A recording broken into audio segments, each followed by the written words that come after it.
Good day, everyone. Our topic for today is literacy assessment with Dinica May Villaflor, Joshua Maranyo, and me, Rose Antimanao. We'll be discussing the significance of both formal and informal assessment methods in evaluating literacy development. We explore various assessment tools, including attitudes, surveys, personal interest survey, and other instruments that help teachers understand and support student literacy skills. The topic highlights is 1. Define terms associated with assessment. 2. Describe the characteristics of standardized tests, including the differences between intelligence tests, achievement tests, and diagnostic tests. 3. List commonly used standardized tests. 4. Look at a variety of reading assessment that indicate student growth in particular areas of reading. And 5. Discuss that detail how to administer and score the various informal assessment used to help teachers make sound judgment for ongoing instruction.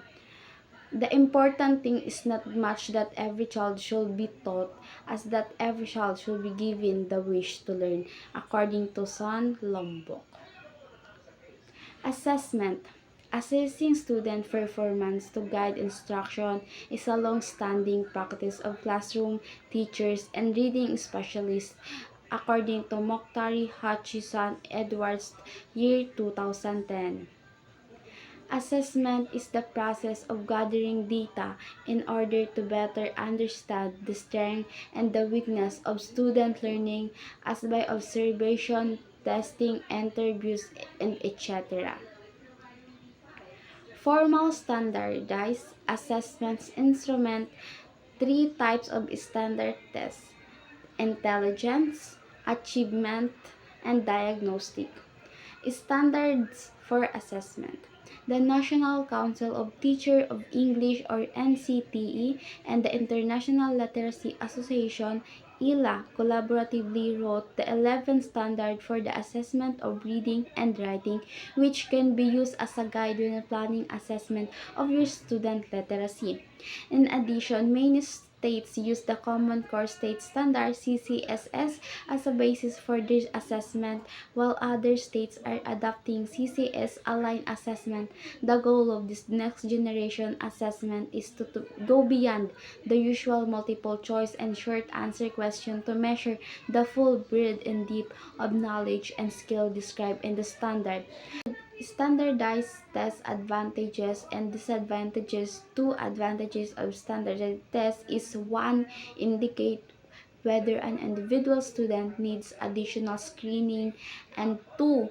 They are designed for validity and reliability. Two primary disadvantages of the standardized tests. First, because many questions are in multiple choice format, the student can guess the answer, which result in the inaccurate score. Second, student may be able to answer some question without comprehending the passage. Individual and group intelligence tests. Intelligence tests determine the scholastic aptitude of students. While it's important for classroom teachers to understand students' potential, teacher must be remembered that some students with low IQ scores do not struggle with reading, and some students with high IQ scores do. Intelligence test scores must be used with a great caution, because scores may differ depending on student exposure to schooling and other cultural experiences. Achievement test. Achievement tests measure the current level of a student performance in a variety of areas, including reading, language arts, mathematics, science, and social studies. Each of these main areas have subtests. For example, the reading test may include comprehension, vocabulary, phonics, and so on. There are two different types of standardized achievement tests: norm reference and criterion references. All of these tests assess student achievement and are given under standardized conditions. However, their goals differ. Norm difference tests. Norm difference tests are assessment instruments developed by publishers who administer them to large population of students from different geographic locations and socioeconomic backgrounds in order to develop norms. The norms are the average scores of the large population of the students in each age group and grade level who take the test. That average score becomes the measuring stick or norm by which to gauge the performance of other students who take the test. A norm reference test permits teachers to compare their students against the student used in the standardization sample. Criterion reference test. Criterion reference test allows teachers to compare a student's performance to a predetermined goal and assess the degree to which the student has achieved mastery of that goal. These tests do not compare students to others with similar backgrounds. Criterion reference tests help teachers determine whether a student has met the necessary criteria for mastery in a particular area, achieve competency on a specific reading subskill. For example, one advantage of this test is that they help teachers identify areas of students' weakness so they can plan instruction based on the student needs. Teachers should realize, however, the subtests divide reading into fragments and do not approach it is a holistic process. State design criterion reference tests. As mentioned previously, many states have adopted the CCSS or have developed their own standards that reflect the higher level thinking and reading of more complex texts, especially informational texts as emphasized in the CCSS. As a result, some state departments of education have decided to use PARCC or the Smarter Balance Assessments, which are criterion reference tests in that they reflect student mastery of standards such as close reading, and citing evidence. Other states have designed criterion reference tests that are aligned with their state's standards, also called benchmark or competences in some states or the CCSS. State Design Criterion Reference Test for English Learners. In January 1974, the U.S. Supreme Court ruled in Lau v. Nicholas that students who were not native English speakers had to receive instruction that they could understand. States are required to have in place standards and assessment for the English language proficiency of ILA, as well as having the capacity to ensure that these students meet the same challenging state academic content and student academic achievement standard as well as students.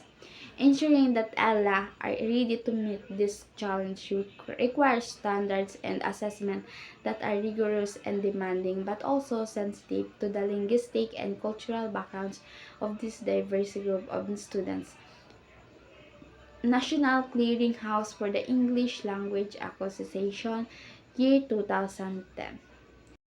Our next reporter is Joshua M. Maraño. So the next topic is all about diagnostic tests. So diagnostic tests are standardized, but they differ from achievement tests in that they determine a student's strengths and weaknesses. So diagnostic reading tests include many subtests that cover a wide range of skills: visual and auditory discrimination, phonics skills, sound blending, word recognition, and structural analysis, syllabication, scanning, skimming, and contextual analysis, vocabulary, and comprehension. So,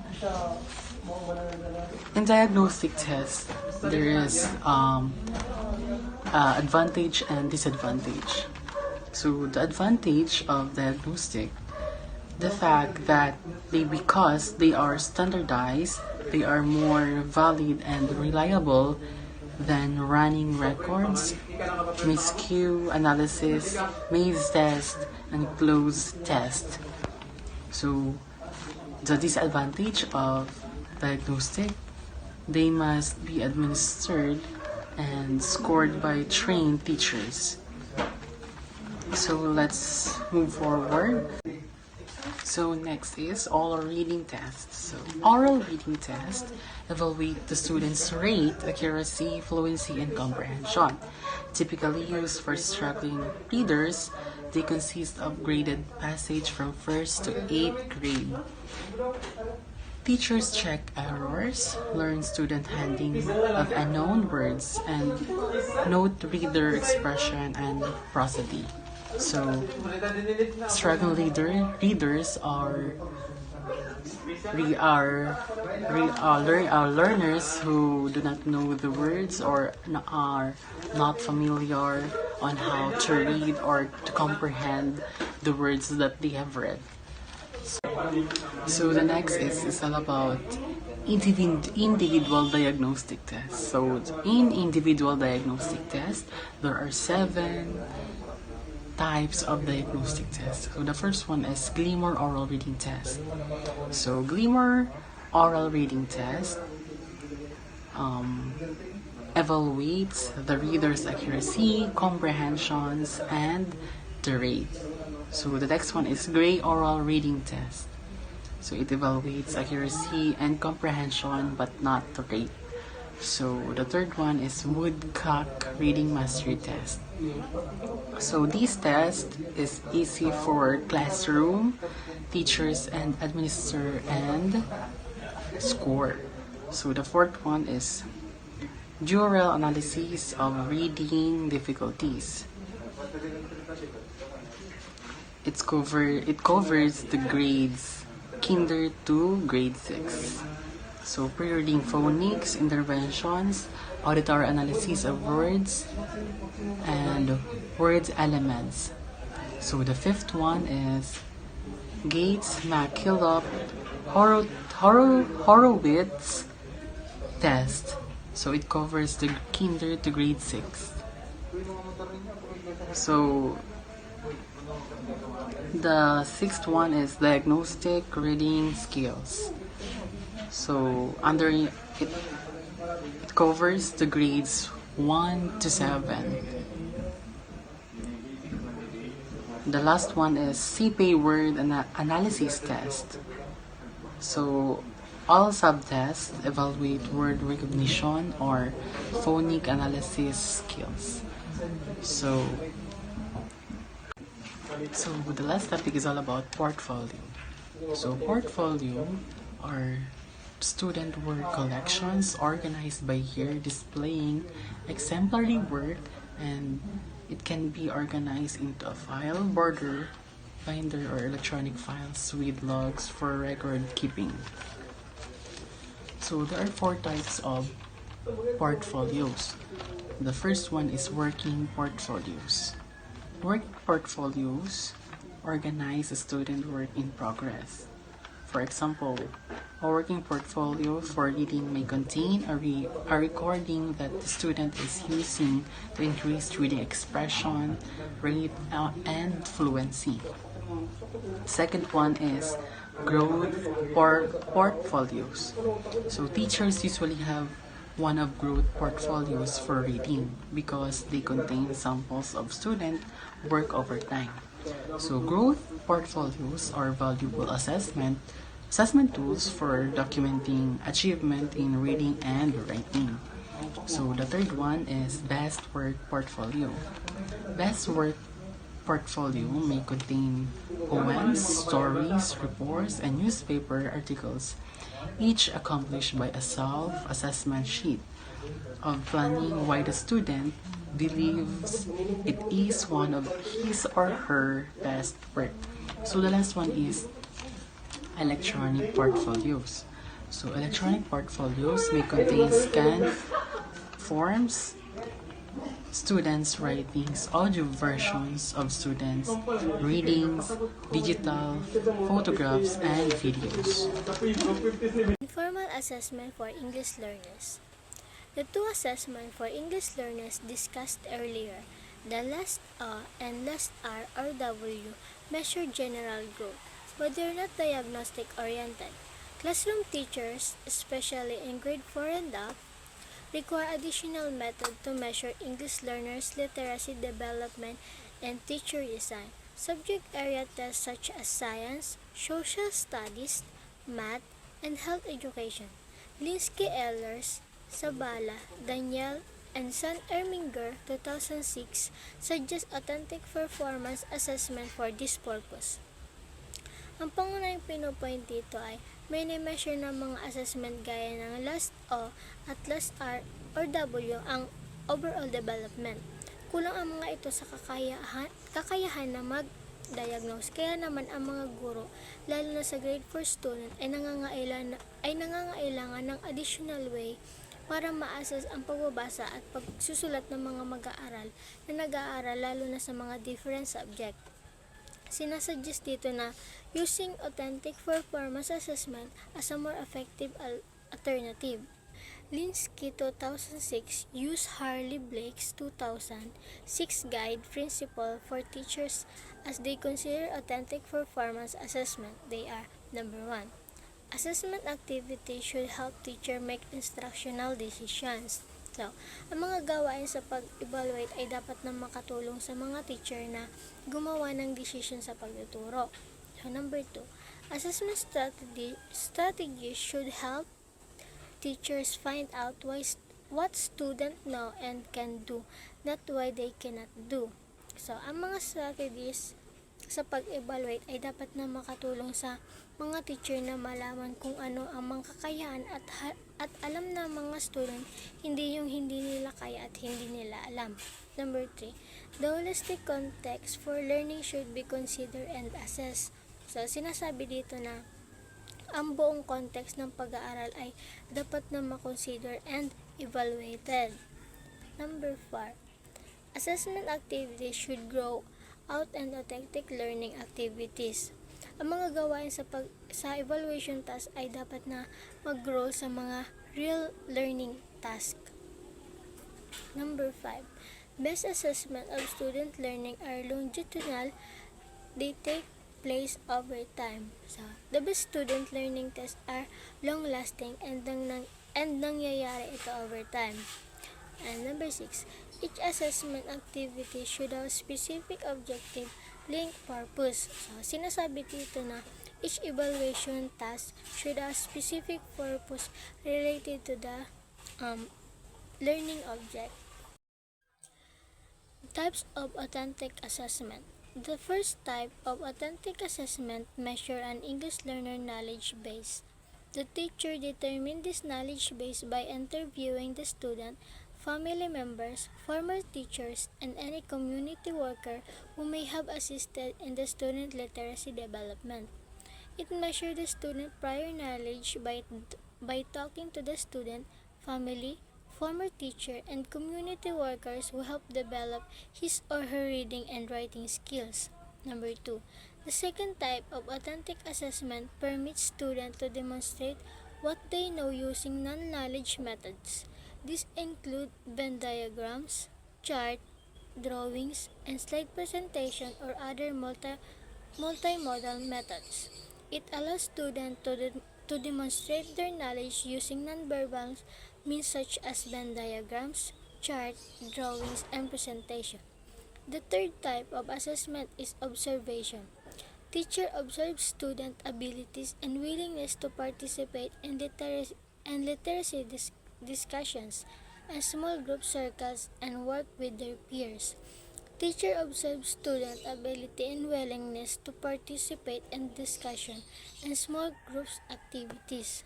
Language experience approach. The language experience approach is an instructional strategy that can also be used for assessment.